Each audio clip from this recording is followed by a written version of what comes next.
Sound is a massive component of any horror experience, and that's definitely the case with Alien.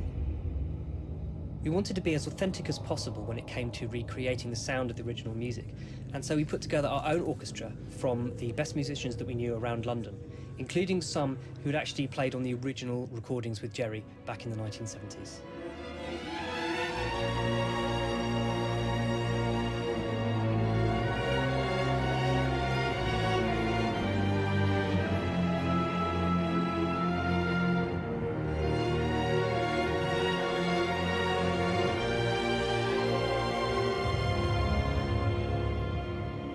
One of the most exciting aspects of working on the sound for Alien Isolation was that we were given access to the original sound recordings from the first film.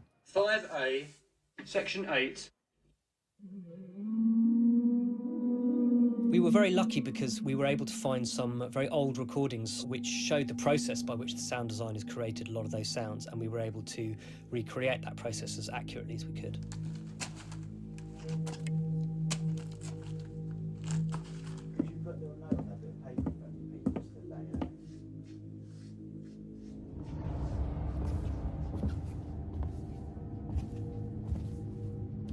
We have this really unpredictable, clever, adaptive alien, and we needed to build a sound engine that could help support that. We couldn't just have a mix that was static. We needed a score that could change and that could adapt based on what the player's doing and based on what the alien was doing.